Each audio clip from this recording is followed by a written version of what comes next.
लोग ऐसा कहते हैं कि टिंकूज अब पॉकेट फ्रेंडली नहीं रहा। 97 से हम लोग इसको एवर फ्रेश में लेके चले।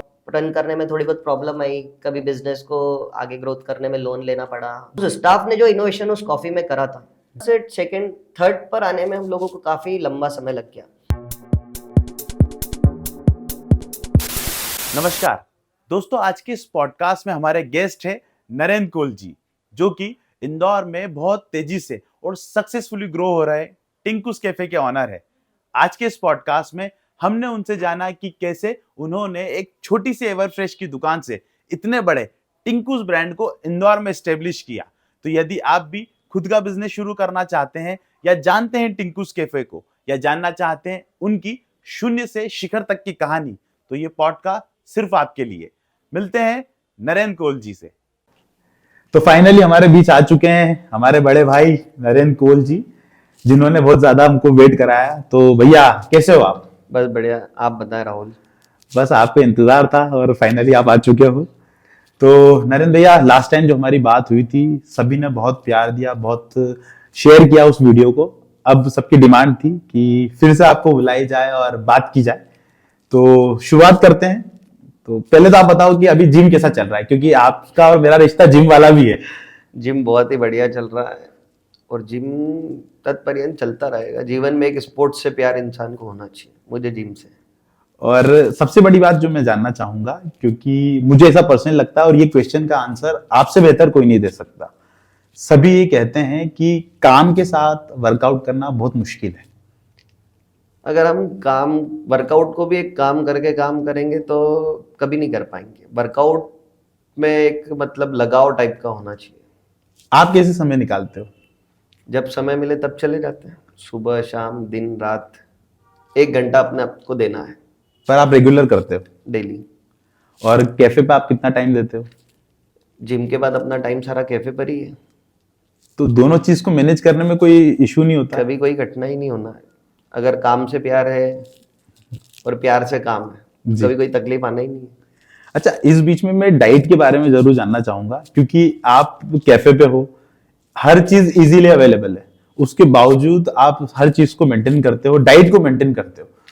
तो कैसे इतना कठिन? डाइट को मेंटेन करना बड़ा आसान काम है। मतलब मैं नहीं बोलूंगा कि कोई सस्ती चीज हेल्थ के लिए अच्छी नहीं है।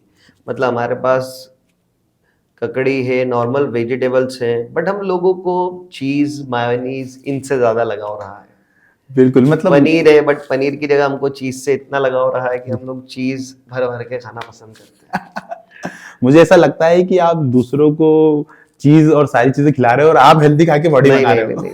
टिंकूज पे जूस भी है, लेकिन जूस लोग कम प्रेफर करते हैं। शेक जिसके अंदर कैलोरीज ज्यादा होती है, लोगों को वो ज्यादा पसंद है। हाँ, और जब भी मैं आपके इंस्टा पे फोटोज देखता हूँ तो मुझे लगता है कि एक तो आप टाइम कैसे निकाल रहे हो, दूसरा मेंटेन कैसे कर रहे हो, क्योंकि दोनों चीज एक आम व्यक्ति के लिए बहुत मुश्किल होती है। जिम से ज्यादा कंट्रोल, मतलब जिम लाइक 30% और ईट खाना जो रहता है वो 70%। डाइट का मीनिंग कम खाना नहीं होता, डाइट का मीनिंग होता खाना हेल्दी खाओ। हाँ, खाना जरूर है, बिल्कुल सही है। कभी खाना कम नहीं करना है। तो ये आप इस तरह से पूरी चीज को एडजस्ट कर रहे हैं। तो ये सीखने की बात है आपसे, क्योंकि जो मुझे ऐसा लगता है कि टाइम निकालना मुश्किल होता है, पर अब मुझे लगता है कि अब निकाल लूंगा टाइम निकालने से लेकर, वैसे तो आपका ट्रांसफॉर्म अभी काफी अच्छा रहा है। बस मैं आपको देखी, मैंने हमेशा कहा है कि आप इंस्पिरेशन, आपको देखता हूं तो ऐसा लगता है कि वर्कआउट करना चाहिए। इंस्पिरेशन नहीं, मैं इंस्टा पे स्टोरी इसलिए अपलोड करता हूँ कि लोग मोटिवेट हो अपने शरीर हेल्थ के लिए। मतलब हम लोग जितना पैसा डॉक्टर को देने पे प्रेफर करते हैं, उतना अगर हमारे हेल्थ के लिए करेंगे तो ज्यादा अच्छा रहेगा। हाँ, ये तो बिल्कुल सही। हम 1-2 साल में बढ़कर जिए तो कुछ ना कुछ अच्छा करेंगे। सही बात है, ये तो खैर सीखने वाली बात है। तो ये बात हुई हमारी जिम की, क्योंकि शुरुआत इसलिए करना चाहता था जिम से, क्योंकि ये एक बहुत अलग पार्ट है आपके जीवन का। सभी आपको टिंकूज कैफे के ऑनर के रूप में देखते हैं, वो देखते हैं कि आप सुबह से शाम तक एक काम में लगे हो। पर ये जो आपका कॉर्नर है जिम वाला, जो पर्सनली मैंने फील किया है कि आप जब जिम में वर्कआउट करते हो तो हेडफोन्स लगे हुए और अकेले ही पूरा वर्कआउट करके आराम से निकल जाते हो। ये जिम में अपन सिर्फ सेल्फ टाइम देना स्टार्ट चाहते हैं जी। उस टाइम को देने में मतलब जो मजा है, उस एक लगाव है। मतलब जिम में एक पैशनेट मजा आता है। मतलब अपना बॉडी को अपने को कुछ थकान देना है, उस टाइप की एक्टिविटी होना चाहिए लाइफ में। किसी को क्रिकेट से, किसी को फुटबॉल से, किसी को टीवी, इन सब चीजों से प्यार है। मेरे को लगा भी जिम से रहा स्टार्टिंग से। हाँ, क्योंकि क्या होता है कि बहुत बार मैंने ये देखा है कि 1 बजे, रात के 1 बजे आप फ्री हो रहे हो, रात के 2 बजे आप फ्री हो रहे हो, और फिर पता नहीं कब आप सोते हो, और वही दिन में आप या सुबह अर्ली मॉर्निंग आप वर्कआउट भी कर रहे हो। तो ये कैसे संभव हो रहा है? अगर हम जिम नहीं गए या वर्कआउट नहीं कर पाए तो शरीर में एक मतलब बेचैनी सी लगी रहती है कि यार आज वर्कआउट नहीं करा, मन थोड़ा सा उखड़ा उखड़ा रहता है। जी। हमें जिम का एक मतलब एक पार्ट है लाइफ का, कि वो डेली एक बार तो होना चाहिए। और मैं तो मोटिवेट करूंगा कि सारे लोग जिम करें, या कोई भी एक स्पोर्ट से प्यार करें। नो डाउट जिम, रनिंग से प्यार करें, किसी भी स्पोर्ट से प्यार करें, बट करें। क्या बात है, वो उसके होना लिए चाहिए। 1 घंटा होना चाहिए। बहुत बढ़िया, ये सीख है आपसे जो मुझे मिलेगी। तो अब शुरुआत करते हैं जो जिसका सभी को इंतजार था। सभी को पता है कि क्योंकि सबने लास्ट वीडियो हमारा देखा है, उनको पता है कि किस तरह से टिंकुस की शुरुआत हुई। पर अब हम इस वीडियो में वो बात करेंगे जो अब तक शायद किसी को नहीं पता है।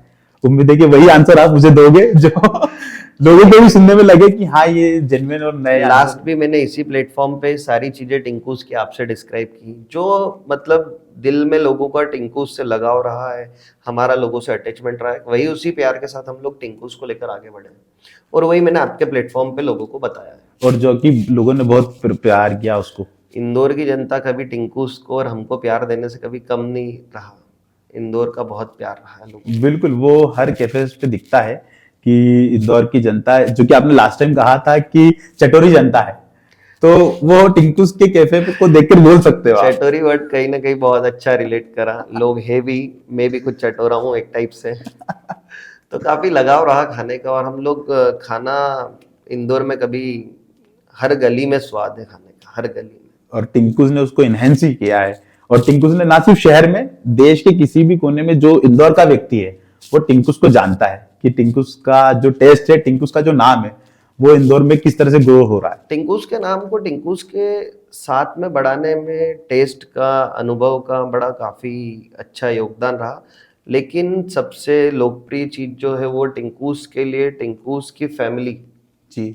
आई थिंक इंदौर टिंकूस का एक बड़ा पार्ट रहा है और हमेशा रहेगा। टिंकूस इंदौर के बाहर जाए या कहीं भी जाए, इंदौर हमेशा दिल में रहेगा। बिल्कुल। तो शुरुआत करते हैं टिंकुस की यात्रा को लेकर। कब से टिंकुस की यात्रा शुरू हुई और आपने इस बिजनेस को कब ज्वाइन किया? टिंकूस 4 अप्रैल 1997 से स्टार्ट हुआ। मेरा इसके अंदर एंट्री 2005 में हुई थी। अच्छा। काफ़ी छोटा था मैं उस समय पे, ऐसे ही जाया करता था, कोई बस बचपना था और जाना है, कुछ खा के आते हैं, इस टाइप का कुछ लगा रहा। फिर धीरे धीरे 1-1, 2-2 घंटे से बैठना रहा। पर उस समय खाने का शौक था तो इतना बनाने में तो इंटरेस्ट नहीं था, खाना ही खाते थे। तो इसकी शुरुआत 97 से किस तरह से हुई, थोड़ा सा विस्तार से? 97 से हम लोग इसको एवर फ्रेश में लेके चले। उस समय पे एसटीडी पीसीओ वगैरह का ट्रेंड था। कभी अपने शॉप पर फोन कॉल्स वगैरह ये भी अपन ने प्रोवाइड करे। जी। और एवर फ्रेश के साथ में डेली रूटीन में यूज होने वाली चीजें, ब्रेड वगैरह, ये सब इन्हीं के साथ आगे बढ़े। बट धीरे धीरे आइसक्रीम और इनमें एंट्री करते गए। कुछ समय शॉप रन करने में थोड़ी बहुत प्रॉब्लम आई, कभी बिजनेस को आगे ग्रोथ करने में लोन लेना पड़ा। उस समय मतलब अपन ने 1997, 98, 99 तक टिंकूस का बड़ा स्ट्रगलिंग पार्ट रहा। 2000 से कुछ अच्छा इम्प्रूवमेंट आया एवर फ्रेश में ही, समोसे और इन लोगों में हम आगे बढ़े। जब हम लोगों ने समोसे और ये स्टार्ट करे थे, मतलब तब शायद बेग समोसा 1 या 1.5 रुपए का हुआ करता था। जी बिल्कुल। आज के समय में तो 30 से 40, 50, 100 वो जिस तरह से बनाना चाहे उसे, उसको वहां तक पहुंच गया। बट काफी अच्छा रहा उस समय पे। और फिर टिंकूस को धीरे धीरे करके 2003, 2004 तक हम लोग नॉर्मल हॉट कॉफी वगैरह सेगमेंट में लाए। 2006 में हम लोग सिटी सेंटर में एक नई ब्रांच स्टार्ट हुई, जी। जो कि कॉफी के लिए एक बड़ी सकारात्मक प्रूव हुई। उसको हम लेकर जो वहां से होल्ड हुआ कॉफी का, तो ट्रेंडिंग वहां भी स्टार्टिंग में स्लो डाउन ही बिजनेस रहा, कभी ऐसा कुछ तेज वहां भी नहीं रहा।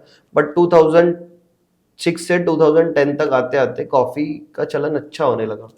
11, 12 2013 में कॉफी को रेड एफएम से जो थप्पा लगा जी टिंकूस को ऑल ओवर इंदौर में, उस ईयर से टिंकूस की कॉफी जो फेमस हुई और इंदौर ने उसको जो प्यार दिया टिंकूस को रेडियो मिर्ची द्वारा, 93 रेड एफएम ने बहुत अच्छा सपोर्ट करा। काफी उस इंसिडेंट में हम लोगों को पब्लिसिटी भी मिली रेड एफएम के द्वारा, और वहां से कॉफी जो हिट हुई। और इसी में हमारे, जैसा कि एक पुराने इंटरव्यू में मैंने बोला भी, एक स्टाफ ने हमारे इसमें कोल्ड कॉफी के ऊपर ब्राउनी की जो डेकोरेटिव पार्ट करा जी वो एक टिंकूस के स्टाफ के द्वारा करा गया है। तो उस स्टाफ ने जो इनोवेशन उस कॉफी में करा था ब्राउनी वाला, जी कॉफी हम लोगों का बनाया हुआ है बट वो ब्राउनी का इनोवेशन उस स्टाफ का है। तो वहां से जो टिंकूस की कॉफी वाली ग्रोथ हुई है, जी तो नो डाउट आज तक ग्रोथ पे ही रहे हम लोग। ऐसे ही 2014 में हम लोग विजयनगर में 94.3 से जी इसमें रेडियो मिर्ची द्वारा हम लोग सैंडविच में भी इसी तरह से हिट हुए। तो सैंडविच पे भी अपने को एक अलग ही फ्लो मिला। मतलब उस समय पे बहुत काफी पुराने सैंडविच हिट हुआ करते थे लोग, पुराने से बहुत सारे सैंडविच, मैं नाम नहीं लूंगा कहीं का, बट हम लोगों को सैंडविच में भी उस समय से जो ग्रोथ मिली, फिर हम 2016 तक भंवरकुआ आए। भंवरकुआ में आने के बाद हम लोगों का होल्ड रहा कि अब हमको कस्टमर अप्रोच तक पहुंचना है। ये भी मैं पहले इंटरव्यू में बोला हुआ हूँ। जी कस्टमर 2016, 17 आनंद बाजार रहा। 18 में हम लोगों ने टिंकूस के टेस्ट में कस्टमर को कहीं वेरिएशन नहीं आया, तो 18 में हम लोगों ने हमारा सेंट्रलाइज किचन स्टार्ट करा, जहां पर मतलब कि रॉ मटेरियल सारा वहीं मिक्स होगा, फर्स्ट सेकंड स्टेप वहीं कंप्लीट होगी, और हम उस आइटम को सिर्फ फाइनलाइज करने के लिए टिंकूस पे देंगे। तो कभी किसी भी टाइप की कंप्लेंट नहीं आई, जी किसी टाइप का टेस्ट में डेवलपमेंट रहा तो हम लोगों ने सेंट्रलाइज किचन में ही करा। इससे पर्टिकुलर कोई प्रोडक्ट हिडन भी रहा, जी लेबर भी कहीं जाके बता नहीं सकता है, जी हम लोग उस सेगमेंट पे आगे बढ़े। फिर जैसा कि 2019 में हमारा विजयनगर में एक और आउटलेट हुआ, क्योंकि विजयनगर की जो कि कंजम्पशन था जी वो एक आउटलेट से तो हम लोग पूरा नहीं कर सकते थे, तो हम लोगों ने विजयनगर में एक और आउटलेट डाला। और 2020 में हमारा एक जोडिएक हुआ ओपन, स्कीम नंबर 140 बिचोली। जी 21 में अपन ने पलासिया करा, बट इन बिटवीन कोविड के कारण कहीं ना कहीं डिस्टरबेंस भी रहा। जी बट जैसा कि हम लोग, हमारे जो चाचू लोग हैं उनका हमें काफी सपोर्ट रहा, बिल्कुल। जिनका स्टार्टअप था टिंकूस। मतलब ये संस्थापक कौन है टिंकूस के? टिंकूस के संस्थापक हमारे घर में जो मेरे फादर के एक बड़े वाले भैया हैं वो, और मेरे फादर को छोड़ के बाकी जो पांचों भाई हैं, जी ये टिंकूस की नींव है। अच्छा ये टिंकूस की नींव है। क्या मतलब वो 5 चाचू जो हैं मेरे, जी उनके द्वारा दी गया ये बिजनेस है जिसको हमको एक्सपांड करने मिला। बाकी इस बिजनेस की नींव रखने में उनका पूरा जीवन चला गया है।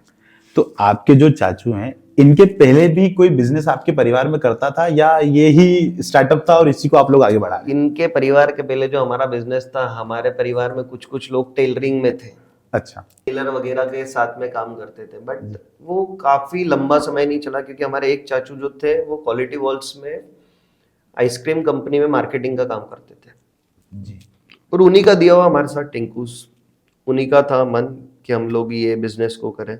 जी फिर हम लोगों ने वहां से जो एक्सपेंशन चालू करा, तो अब आज आप देख ही रहे 9th आउटलेट तक पहुंच ही चुके हैं। क्या बात है। और आपने 2019 की बात की, क्योंकि 19 में आपने एक कैफे खोला और उसके शायद तुरंत बाद कोविड आ गया, तो वो सिचुएशन कैसी थी आपके लिए? वो एक सिचुएशन बड़ी कठिन रही। खुला, एक नया खर्चा लेके हम लोग चले, सक्सेस होने के थोड़े टाइम बाद अगर इस टाइप की सिचुएशन आती तो कहीं ना कहीं आप एक पिक पे जाने के बाद ऊपर जाना ही पसंद करेंगे, ना कि नीचा। बट उस पिक को मेंटेन करने में भी जो मेहनत है वो बड़ी कठिन है। जी तो मेनी मोर टू चैलेंजेस रहे, फंडिंग को लेकर, कभी स्टाफ को लेकर, इस टाइप के काफी चैलेंजेस रहे। कुछ समय बाद जब हमने 2019 में इन सब कोविड की सिचुएशन से थोड़ा सा आगे बढ़े कि हमारा 140 वाला जो बिचौली वाला आउटलेट था, वो बिल्डिंग किसी गवर्नमेंट रूल एंड रेगुलेशन के अंदर अटक गई थी, वो भी 5-6 महीने वो भी। एवर फ्रेश से कैफेज की तरफ आना, तो ये किस तरह से प्लान रहा कि अब कैफेज की तरफ स्विच करना है? एवर फ्रेश से कैफे की तरफ आना, एवर फ्रेश 1997 का हिट हुआ करता था। जी अगर मैं एवरफ्रेश आज के टाइम पे खोलूंगा तो उतना हॉटस्पॉट वो बनना काफी टफ टास्क है ना, कि मतलब लाइक जो मैंने देखा है वही मेरा बच्चा देखे वैसा जरूरी ना, मेरे बच्चे के समय तक जीवन काफी बदल चुका होगा। जी तो एवरफ्रेश का सेगमेंट वो उस समय अच्छा था, आज के समय कैफे का सेगमेंट, कैफे का एरा बड़ा सॉलिड है।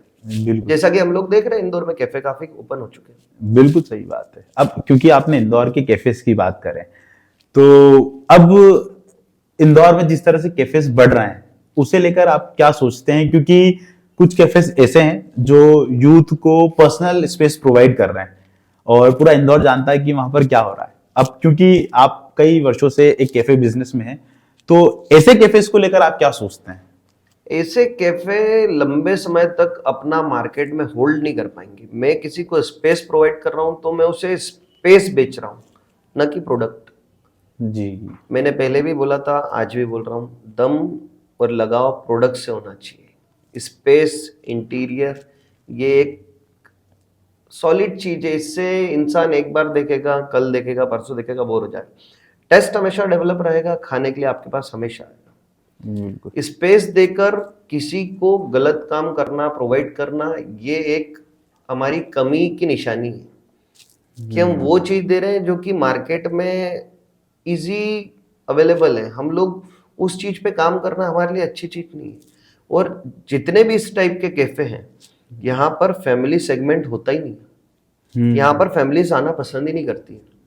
फैमिलीज बिल्कुल क्लीन और हाइजीन पर्पस वाले जो कैफेज रहते हैं ना, उस पे जाना ज्यादा प्रेफर करती है। बिल्कुल सही बात। और कहीं ना कहीं इन्हीं के कारण हमारा कल्चर भी खराब हो रहा है।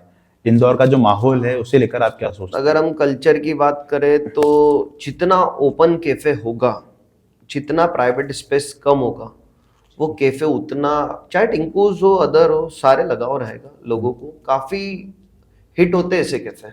जी आप जितने ओपन कैफे देखेंगे ना, अगर उनके प्रोडक्ट और उनकी वाइब में दम है, जी वो आपको हिट करेंगे। स्पेस, प्राइवेट स्पेस, ये हमारी कमी की निशानी है और कुछ नहीं। बिल्कुल। और ये गलत कल्चर को बढ़ावा देने का एक प्रोत्साहन, मतलब लोगों को एक प्लेस प्रोवाइड कर रहे हैं हम गलत चीज के लिए। वो बिल्कुल भी इस टाइप की चीजों से तो दूर ही रहना चाहिए। बिल्कुल सही बात है। तो टिंकूस इस पर किस तरह से कार्य करता है?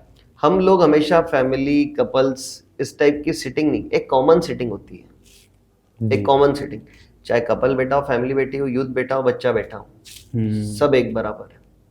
कोई अलग से कपल्स के लिए कोई प्राइवेट स्पेस कभी नहीं रहा। ना हम उस माइंडसेट को लेकर आगे बढ़ते हैं, क्योंकि टिंकूस पूरे इंदौर का है, पूरे इंदौर का। बिल्कुल सही बात है। और कहीं ना कहीं तभी जो लगाव है इंदौर की जनता का टिंकूस से, वो इसी कारण है कि आप इस तरह का जो स्पेस है, इस तरह की वाइब्स है, इस तरह का जो प्रोडक्ट है वो सेल करते हैं, तो प्यार भी आपको उतना मिलता है।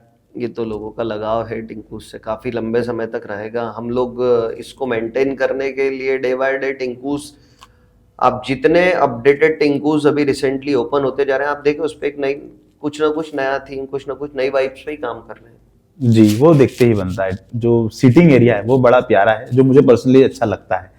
तो इसके पीछे का क्या रीजन है? आप लोग बैठ के डिसाइड करते हैं कि हमें इस तरह का ओपन स्पेस देना है, या क्या ऐसी वाइब्स है जो सिर्फ टिंकुस में? क्योंकि मैंने देखी है, एक बंद कमरे में खाना खाना और एक नेचर के बीच खाना खाना, दोनों में बड़ा काफी अंतर रहा। लोगों के साथ गॉसिप करे तो एक बंद कमरे में एक सराउंडिंग आवाज गूंजती है, हम लोग बात कर रहे हैं, तो उससे बेटर है कि हम लोग नेचुरल प्लेस पर बैठे, लोगों को फील आए कि हम लोग वो दे रहे हैं जो बाकी लोग से कुछ तो डिफरेंट हो, जी हिट करे लोगों को। अभी जैसा कि आप नया कैफे विजिट करेंगे स्कीम नंबर 134 वाला, तो वहां हमने पूरा ग्रीनरी पर वर्क करा है। जी बिल्कुल।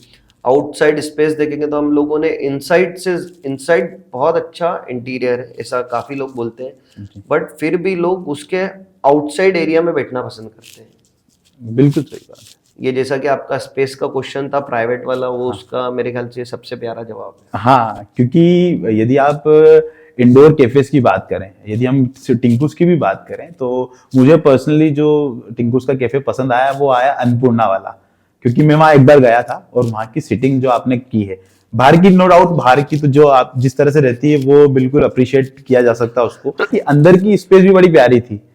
तो कहीं ना कहीं टिंकुस में पहले से अभी तक, क्योंकि मैं 2015-16 से टिंकुस कैफे पे जा रहा हूँ, और तब से अभी तक जिस तरह से मेजर चेंजेस मैंने टिंकुस में देखे हैं, मुझे लगता है किसी भी कैफेज में इस तरह के बदलाव नहीं आए।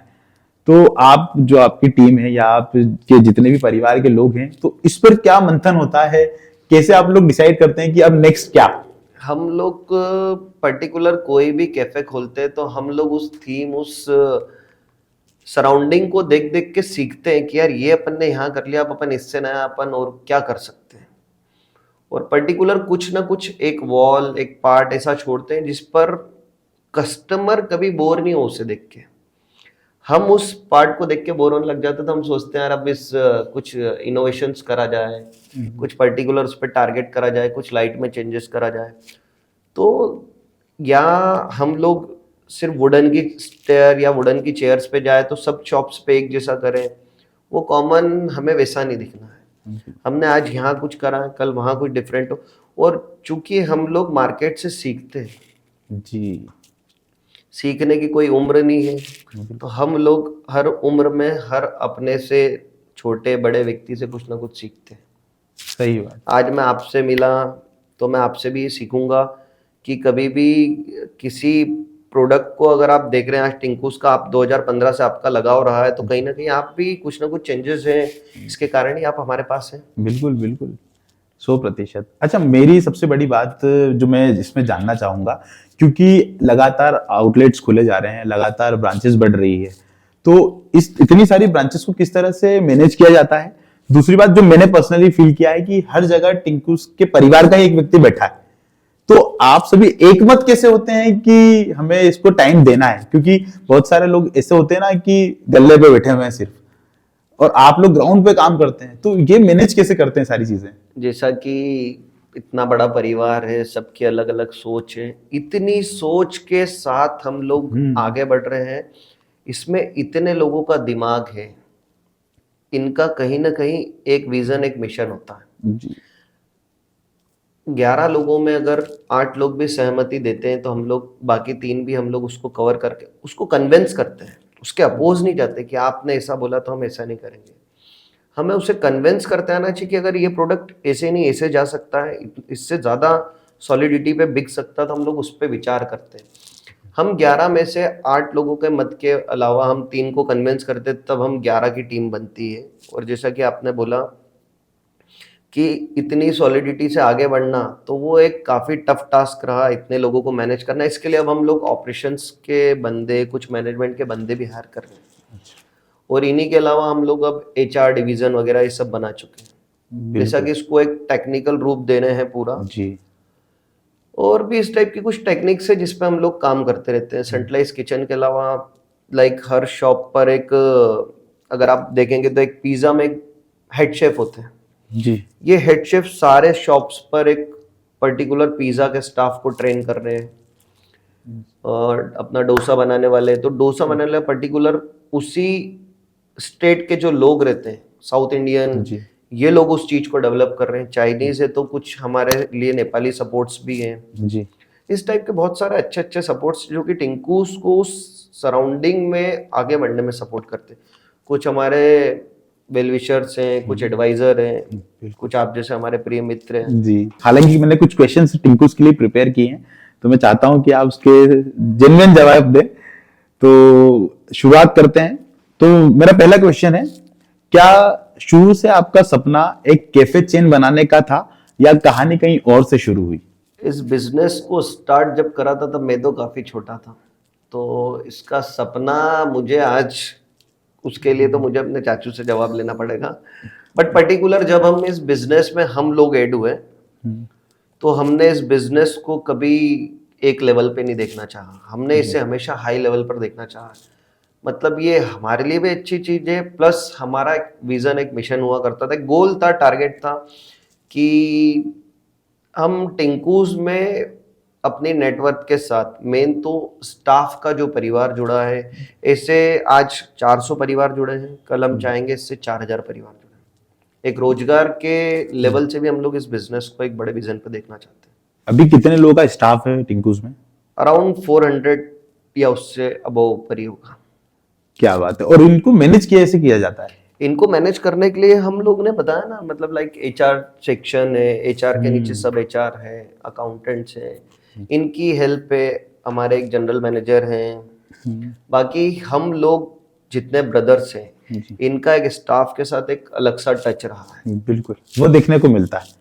बिल्कुल मैंने पर्सनली फील किया है टिंकुस के जो एक तो जो वेल विशर है वो भी, जो पर्सनली टिंकुस को जानते हैं, जो पर्सनली आप लोगों को जानते हैं, पीठ पीछे भी जब भी उनसे बात होती है तो वो आपको अप्रिशिएट ही करते हैं, क्योंकि कहीं ना कहीं ये होता है ना कि मुंह पे तो इंसान तारीफ ही करेगा, पर नहीं, इन 400 में स्टाफ में कहीं ना कहीं आई थिंक मेरे को ऐसा नहीं लगता कि कोई परिवार हमसे कभी दुखी होगा। बस कभी अगर कुछ गलती हो जाए तो डांटना पड़ता है, अगर मैं डांटूंगा नहीं तो वो सही करेंगे नहीं, मैं सही वो प्रोडक्ट सही करेंगे नहीं तो कस्टमर खुश होगा नहीं।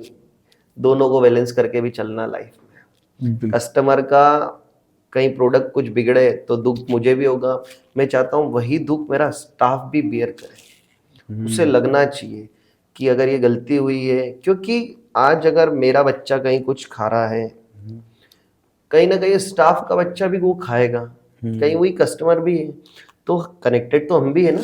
टिंकुस में मैं भी खाता हूँ, मेरा स्टाफ का बेटा भी खा रहा होगा या कस्टमर की बेटी भी खा रही होगी। अगर जो मुझे नहीं दे सकते वो उनको कैसे देंगे?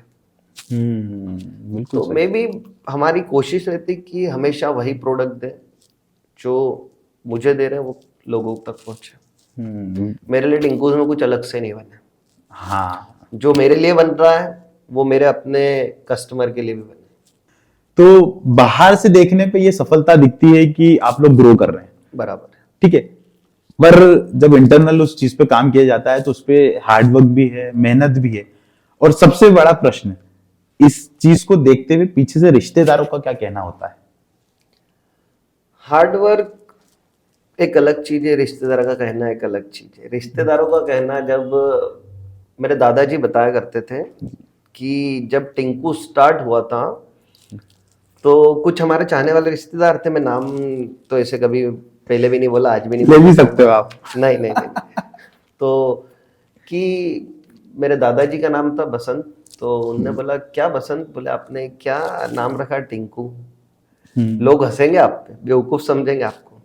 तो मेरे रिश्तेदारों के लिए तो आज ये जवाब है कि आज टिंकू का नाम पूरी दुनिया जानती है। बिल्कुल सही बात। और हार्ड वर्क की रही बात, तो मेरे को ऐसा लगता है कि किसी काम को एक बार करना और पर्टिकुलर उसी काम को 1000 बार करना, तो 1000 बार करने में जो प्रैक्टिस और जो रिजल्ट आता है वो आज हम लोगों के सामने है। अगर मैं मेहनत नहीं करूंगा तो कुछ अच्छा दे नहीं पाऊंगा, और अच्छा दे नहीं पाऊंगा तो लोगों से तक जा नहीं पाऊंगा।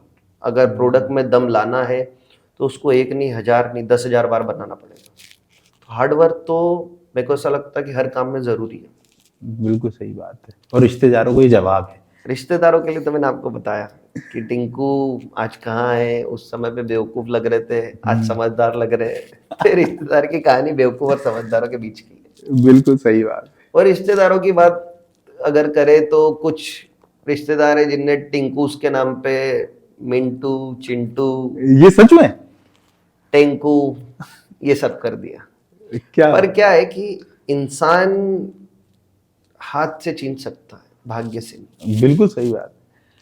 और हमने किसी का कभी बुरा भला करा नहीं।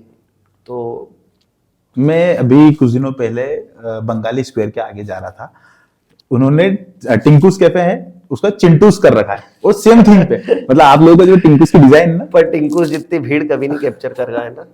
हाँ मतलब, तो आप लोग ये जब देखते हैं तो आप लोगों का क्या रिएक्शन होता है इस पे? हंसी आती है कि इंसान उस चीज पर एनर्जी लगा रहा है जिसमें कॉपी करना है। हम एनर्जी उस पे नहीं लगा रहे जिससे हम आगे बढ़ सकें। अगर मैं मेरी एनर्जी मेरा पड़ोसी क्या कर रहा है उस पे लगाऊंगा बजाय अपने काम के, तो फिर मैं मूर्ख हूं। मुझे एनर्जी अपने वर्क पे लगाना है। और जैसा कि आपने बात करी कि गल्ले पर बैठना सेठ लोग, हाँ। तो हमारा मानना है कि कस्टमर अगर मैंने अटेंड कर लिया और वो कस्टमर खुश है तो मेरा दिल भी भर गया, मेरा गल्ला तो भर जाएगा। बिल्कुल। अगर मैं गल्ले की परवाह करूंगा तो कभी दिल को सुकून नहीं दे पाऊंगा। दिल का सुकून बहुत जरूरी चीज है। कस्टमर को अटेंड करूंगा, कस्टमर से बात करूंगा, गल्ला बहुत छोटी चीज।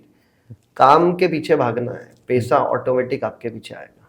इनिशियल लेवल पर जब आपने कैफेस को ज्वाइन किया था, तो उस वक्त आपका क्या माइंडसेट था? क्योंकि शायद मेरे हिसाब से आप कॉलेज में होंगे या स्कूल में होंगे, और उस वक्त सारी चीजें ड्रॉप आउट करना है, क्योंकि उस समय फ्रेंड सर्कल भी होता है, तो सब चीजों को छोड़ के एक फोकस होके ज्वाइन करना, तो वो क्या माइंडसेट था उस वक्त? इनिशियल लेवल पर जब मैं मतलब पर्टिकुलर इस बात का जवाब तो मैं क्या ही दूं।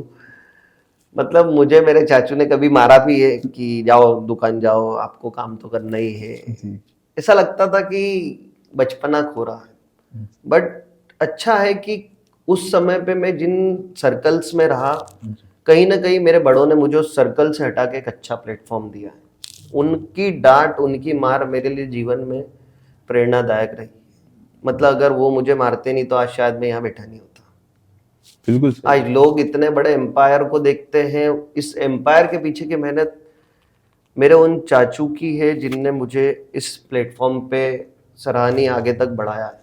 तो उस वक्त क्या फील होता था आपको कि जब उस वक्त फील तो बड़ा बुरा होता था कि यार अपने उम्र के लोग खेल रहे हैं और अपन शॉप पे जाके बैठे हैं। बट 1 या 2 बोल सकते हो आप, 3 या 4 साल बाद तक मुझे दुनिया की सीख समझ आने लगी। और उस वक्त क्या एज थी आपकी जब आपने ज्वाइन किया? अराउंड मैं 6th या 7th में था 6-7 से आप बिजनेस में? बिजनेस में। मतलब उस समय पे टेम्पू हुआ करती थी, टेम्पू से हमारा आना जाना होता था शॉप पर। तो इनिशियल लेवल पर जब आपने शुरू किया तो आप सर्व भी करते होंगे, सारी चीजें करते होंगे? ये एक बड़ा प्यारा क्वेश्चन भी और एक बड़ा प्यारा इंसिडेंट भी रहा इस समय पे जी। कि जब मैं मतलब सर्व प्रोडक्ट को बना के कभी सर्व करा, तो एक मतलब एक जेन्युइन अननोन व्यक्ति ने मेरे लिए 5 का सिक्का दिया और बोले बेटा ये, उस समय पानी के पाउच चला करते थे, जी। बोले बेटा ये 1.5 रुपए का पाउच है, 2 पाउच दे दे और ये 2 रुपए की तू चाय पी लेना। वो उनका बोलना गलत नहीं था, उनने मेरी हालत देख के दिया। मैं दिखता भी वैसे ही था भी वैसे ही। तो उनने वो सोच के दिया, मैंने वो सोच के रख लिया। मैंने तब समझा कि अपनी वैल्यू उतनी है, अपनी वैल्यू उससे ज्यादा है भी नहीं। और पर्टिकुलर इस इंसिडेंट के बाद अपने आप को भी डेवलप करना जरूरी था, बिल्कुल। क्योंकि आप लोगों के सामने प्रेजेंट हो रहे हैं। कभी किसी ने कुछ काम करता देखा तो चॉकलेट पकड़ा दी, ले बेटा चॉकलेट खा लेना। ये रियलिटी है। ये रियलिटी। क्या फील होता होगा उस वक्त, क्योंकि एक छोटा सा बच्चा है, वो क्या फील कर रहा नहीं, है? उस समय फील करने के साथ साथ माइंड में ये चीजें चलती थी कि लोग दे रहे हैं और मैं ले रहा हूँ, मैं शायद दिखता हूँ वैसा। मेरे को लगता था ऐसा पर्टिकुलर अच्छा। कि अपन भी मतलब हमारे लोग दादाजी लोग भंडारी मिल के थे, घर में पैसा हुआ करता नहीं था। हम जी। लोग उस समय से चले आ रहे लोग हैं, जी। तो अपने पास कोई बेसिक बेस तो था नहीं। बेस चाचू लोगों द्वारा बना, हम लोग उसको एक्सपेंशन में लगे रहे। आज तक एक्सपेंशन में ही लगे। जी। आज भी हम नहीं बोलते कि हम सर्वगुण संपन्न हैं। आज भी लोगों से सीख रहे हैं, चल रहे हैं, कर रहे हैं। और सबसे अच्छी बात है कि आज भी कोई पूछता है तो बता सकते हैं कि आज भी आप नेहरू नगर में रहते हो। ये टिंकूस का व्यक्तिगत रूप से जो लेना देना रहा, वो हमारे घर परिवार के स्थान से तो कभी कुछ रहा ही नहीं ना। जी। टिंकूस तो हमारे लिए एक कर्म पीढ़ी है। वो हमारे लिए मतलब आप उसको बोलते हो घर, अगर बोला जाता है तो हमारी नज़र में घर एक विलासिता की चीज है। जी। तो कॉर्पोरेट और वो दोनों कनेक्ट करने का तो कोई मीनिंग ही नहीं है। हाँ। वो नेहरू नगर से जो मोह है वो एक हमारा अलग ही रहा है। बिल्कुल। सबको अपना एरिया बड़ा प्यारा लगता है। हाँ बिल्कुल, क्योंकि आज भी यदि नेहरू नगर की हम बात करें तो कहीं ना कहीं वो स्लम एरिया से जुड़ा हुआ है, और वही बात है ना कि कीचड़ में कमल खिल रहा है। तो वो मेरे को माइंडसेट समझ नहीं आता है कि आप वहां रह के इस लेवल की सोच रखना वो कैसे संभव होता है? आप टारगेट उन लोगों को करो जिनसे आपको सीखने मिले, बजाय उन लोगों को टारगेट करने से जो आपको डिमोटिवेट करे। वहां पर भी कुछ अच्छे लोग रहा करते हैं जिनसे आपको कुछ ना कुछ सीखने मिलेगा कभी ना कभी। और ये लोग जो डिमोटिवेट करते हैं, इन्हें कैसे इग्नोर करें, मैं आपसे सीखना चाहता हूँ। आपके पास काम इतना रहेगा कि आप इनसे कहीं ना कहीं इंटरटेन ही नहीं कर पाएंगे इनको। हाँ। पर्टिकुलर आज डे पे मॉर्निंग में हम निकले तो इवनिंग तक में हमारे पास इतने काम होना चाहिए कि हमारे पास इस टाइप का कोई स्लॉट ही खाली नहीं कि हमको इनको एंटरटेन करना। हाँ, क्योंकि 27 साल टिंकूस कैफे को हो चुके हैं। 27 साल में कभी ऐसा समय आया या कभी ऐसा मोमेंट आया जब आपने खुद को डिमोटिवेट फील किया हो कि यार नहीं हो रहा है या कहीं फंस रहे हो, ऐसा कुछ मोमेंट? 27 साल में ऐसे बहुत सारे मोमेंट्स रहे होंगे, कुछ हमारे चाचू के टाइम पे रहे होंगे, क्योंकि हम लोग थे तो गरीब परिवार के उस समय पे। आज भी वैसे नॉर्मल मिडिल क्लास फैमिली वाले लोग ही हैं, बट उस समय पे स्ट्रगलिंग पार्ट रहा, किसी से ब्याज पे पैसा लिया, जिसे भी उनने रन करा पुरानी हिस्ट्री में। बाद में हम लोगों ने जब एक्सपेंशन चालू करा तो बहुत सारे चैलेंजेस आए, कभी फंडिंग को लेकर, कभी स्टाफ को लेकर। पर्टिकुलर हम लोग उस फील्ड में काम करने लगे जिससे उसका सॉल्यूशन मिले। स्टाफ की समस्या थी, हम स्टाफ को लेकर आगे सोचने लगे, लाइक ESIC PF ये सब सुविधाएं प्रोवाइड करने लगे, जिससे कि स्टाफ काफी लंबे समय तक जुड़ा रहा। आज के समय में जो स्टाफ ESIC PF में है, अगर इन पर्टिकुलर उसमें किसी के स्टाफ को कुछ होता करता है तो फ्यूचरली उसका सेफ है, क्योंकि उसके माँ बाप को उसकी पेंशन वगैरह ये मिलेगी। किसी की तबीयत खराब है तो ESIC का जितना बड़ा हॉस्पिटल बना है, गवर्नमेंट फैसिलिटी दे रही है, उस फैसिलिटी तक हम एक सिर्फ बीच में पुल हैं उस स्टाफ को उस चीज तक कनेक्ट करने के लिए। तो इस टाइप की कुछ चीजें दी है स्टाफ में। बाकी आगे कुछ ऐसे प्लान से, अभी थोड़ा टिंकूस का और स्टेबिलिटी आ जाएगी तो उस टाइप के भी कुछ प्लान है कि पर्टिकुलर किसी फैमिली में किसी चाइल्ड का अपन बीमा कराने का ऐसा आगे प्रावधान लेके आ सकते हैं। इस पे हम लोगों का विचार चल रहा है। तो टिंकूस में स्टाफ को लेकर बड़ी समस्या रही और यही एक डिमोटिवेट फील करवाता है। स्टाफ, फंडिंग, मार्केट से, बट हम लोग इस पर वर्क डे बाय डे करते रहते हैं। आगे बढ़ते हैं, आपकी ग्रोथ एक्सपेंशन को लेकर बात करते हैं कि आपने टिंकूस को एक छोटी सी जगह से शुरू करके पूरे इंदौर में कैसे स्प्रेड किया और कौन से मोमेंट्स आपके जीवन के लिए टर्निंग पॉइंट्स रहे? जैसा कि टिंकूस को आगे ले स्प्रेड करने में सबसे लंबा समय तो काफी फर्स्ट से सेकंड तक रहा, क्योंकि जैसा स्टाफ, फंडिंग और ये सब प्रॉब्लम्स रही तो 1997-2006 लंबा समय चला। उसके बाद हम लोग 2016 तक आते आते हम लोगों ने स्प्रेड करना फास्ट करा, बट इसमें भी कई कई नेचुरल्स चीजें हैं, जैसे पर्टिकुलर हम लोगों को उस लेवल पर जाना, उस लेवल के कैफेस को एक्सप्लोर करना। मतलब जो फर्स्ट और सेकंड आउटलेट से थर्ड को उससे काफी डिफरेंट बनाना था। थर्ड पर काफी डिफरेंट टास्क रहा कि इसको कैसे क्या बनाए। इंटीरियर डिजाइनर से इनसे मिलना करना, कभी डील नहीं करी थी ऐसी कुछ जी। तो ये जो डील करने वाला पार्ट था ये बड़ा टफ रहा। कुछ चीज हम समझने से पीछे रहे, क्योंकि हमारा भी उस टाइप उस रूट पर कभी ऐसा टर्न नहीं हुआ है कि हम लोग उस तरह के कैफे को डिजाइन करें, सोचें। तो फर्स्ट से सेकंड थर्ड पर आने में हम लोगों को काफी लंबा समय लग गया। बट और टर्निंग पॉइंट टिंकूस के लिए लाइक 2013-15 रहे, जिसमें कि दोनों रेड एफएम और 94.3 इनसे अच्छे खासे अवार्ड मिले। 2016 से जो हम लोगों ने चेन का एक्सपेंशन करा, 16, 17, 18 में सेंट्रलाइज किचन, 19 खाली 19 में मेट्रो, 21 में हमारा पलासिया, जोडिएक, 2023 में अभी हमारा स्कीम नंबर 103 चौथरा मंडी वाला, स्कीम नंबर 134 अभी 2024 में। काफी अच्छा रहा। 16 के बाद से टर्निंग पॉइंट अच्छा आ गया था। 13-14 से प्रोडक्ट के लिए आया, शॉप एक्सपेंशन के लिए 16 से चला। बिल्कुल। अच्छा, मैं ये जानना चाहता हूँ कि जब एवर फ्रेश से हम लोग कैफेस की तरफ आगे बढ़ रहे थे, उस वक्त तो कैफेस को लेकर ज्यादा माहौल नहीं था, तो आप लोगों ने कैसे माइंडसेट किया कि यार कैफेस शुरू करेंगे और इंदौर में इसको स्प्रेड भी करेंगे? क्योंकि मेरे हिसाब से उस वक्त ज्यादा कैफेस को लेकर माहौल नहीं था। सबसे बड़ी और प्यारी चीज होती है लोगों की आदत। जियो को अगर कस्टमर को रिचार्ज कराना सिखाना था, उसने फ्री का इंटरनेट बांटा है। हाँ, लोग आदत लगी, लोग आज 300 के रिचार्ज को 600 तक कराने के लिए तैयार है। सबसे पहले एवर फ्रेश से कैफे लाइन तक आने में, कैफे में चलने वाले प्रोडक्ट की प्राइस कम, लोगों तक अप्रोच ज्यादा। जितनी अप्रोच कैफे का सेगमेंट उतना बढ़ेगा। आज के समय में कैफे का सेगमेंट कितना ग्रोथ कर रहा है आपसे अच्छा कोई नहीं जान सकता। अप्रोच और कवरेज दोनों बड़ी प्यारी चीज है। बिल्कुल सही बात। टिंकुस की बात करें, ये मेरा पर्सनल फेवरेट क्वेश्चन है।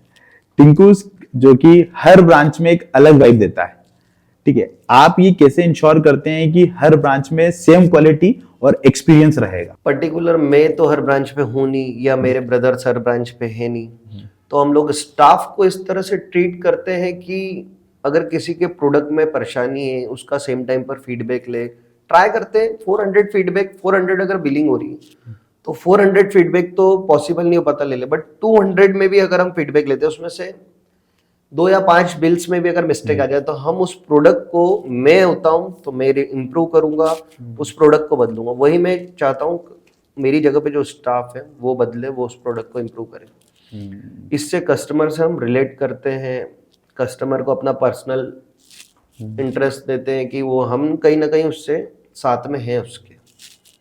ये टिंकूज में वाइब मैच करने के लिए सबसे बड़ा फैक्ट है, मतलब कस्टमर अपीयरेंस सबसे ज्यादा होता है। क्या आपको कभी किसी कस्टमर ने ऐसा कुछ बोला है जो आपके दिल को छू गया हो? अभी काफी बार कुछ अच्छे कस्टमर्स रहते हैं जो अपने को फीडबैक देते हैं, बोलते हैं कि प्रोडक्ट काफी अच्छा रहा, मतलब वो चीज अपने लिए बड़ी सराहनीय रही है। हमको उनको सर आंखों पर रखते हैं हम लोग ऐसे कस्टमर्स को, वैसे तो सबको रखते हैं, बट ये कस्टमर्स हमारे लिए मतलब एक अलग सा मोह दे जाते हैं खुद का हमारे लिए, ऐसा लगता है। ये पॉजिटिव वाइब्स भी मिलती है इनके कमेंट से कि हाँ बिल्कुल बिल्कुल सही रास्ते पर सही है। रास्ते पर हम लोग। अब कुछ जनता के सवाल है जो कि मैंने सर्वे करके बात की है लोगों से, तो वो टिंकुस के बारे में क्या सोचते हैं, मैं चाहता हूं कि आप उनका जवाब दें।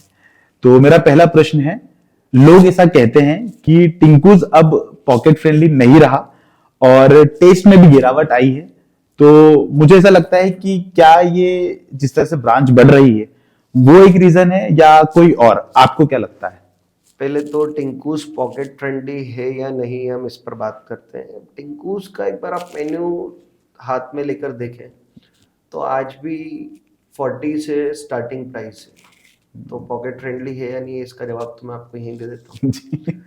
और फिर सेकंड क्वेश्चन जो आपका था, टेस्ट में भी गिरावट? टेस्ट में गिरावट, अगर टेस्ट में हम लोग गिरावट करें तो शायद मैं 9th ब्रांच तक नहीं पहुंच पाता।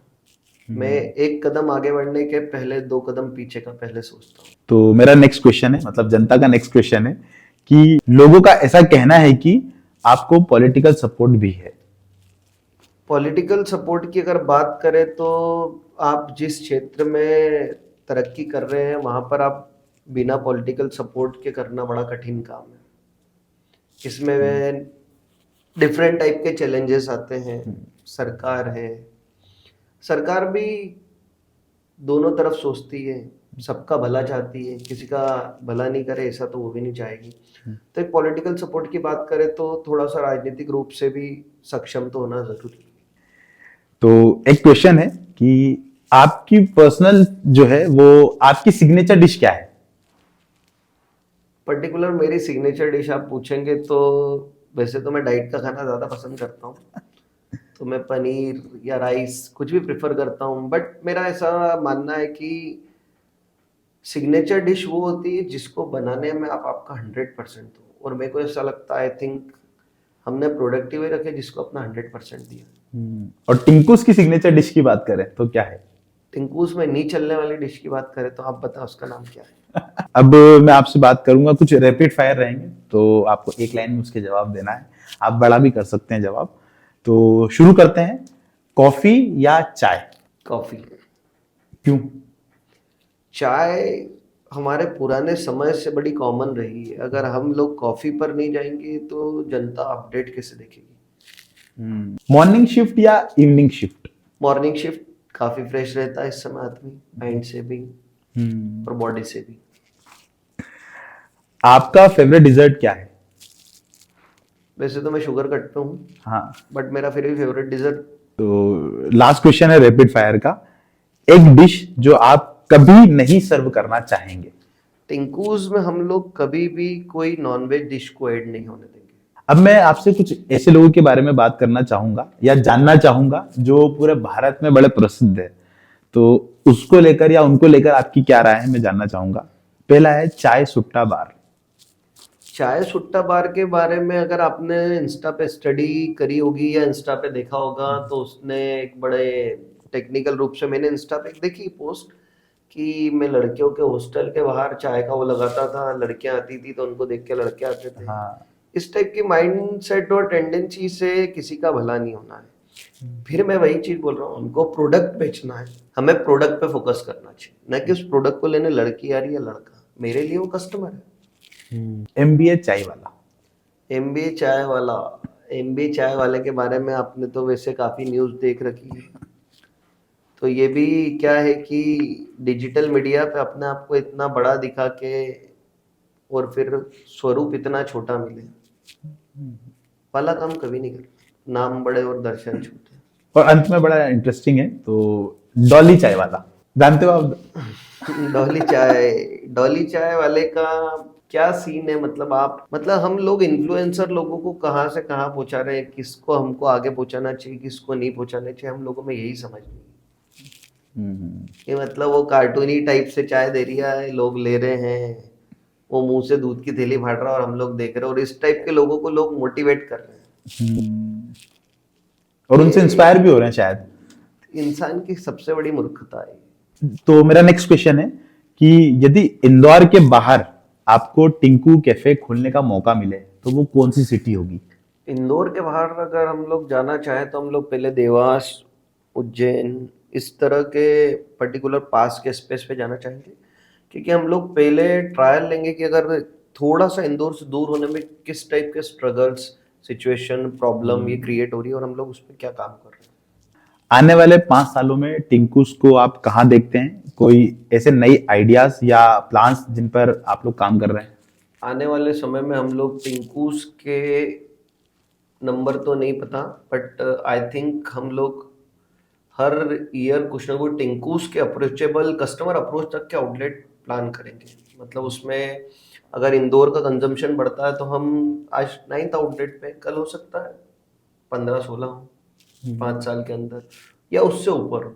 और इन केस हम लोग एक आइसक्रीम की मैन्युफैक्चरिंग यूनिट पे वर्क कर रहे हैं लास्ट 3 ईयर से, तो मे बी हम लोग उसको जनवरी या फरवरी में उससे भी लॉन्च करने का सोच रहे हैं। सेंट्रल डेयरी के नाम से प्रोडक्ट ब्रांड को स्टेबल करेंगे, ये आइसक्रीम की मैन्युफैक्चरिंग यूनिट होगी। कुछ फन क्वेश्चंस है जो कि मुझे लगता है इसमें बहुत मजा आने वाला है।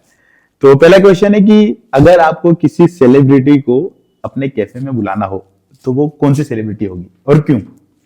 यार अगर सेलिब्रिटी को बुलाना रहे और अगर उसकी कॉस्टिंग अगर मान लो 10 लाख होती है तो मैं 10 लाख के ऑफर चला दूंगा नो टिंकूस पे। आपकी ड्रीम मेन्यू में कौन सी डिश शामिल करना चाहेंगे? वैसे तो मैंने आपको बताया प्रोडक्ट पूरे ही टिंकूस के घोड़े के बराबर दौड़ने वाले हैं। हाँ। फिर भी ड्रीम मेन्यू में अगर हम बात करें तो हम लोग कोल्ड कॉफी और सैंडविच को हमेशा टॉप पर रखते हैं। टिंकूस कैफे का अगला बिग प्रोजेक्ट क्या है?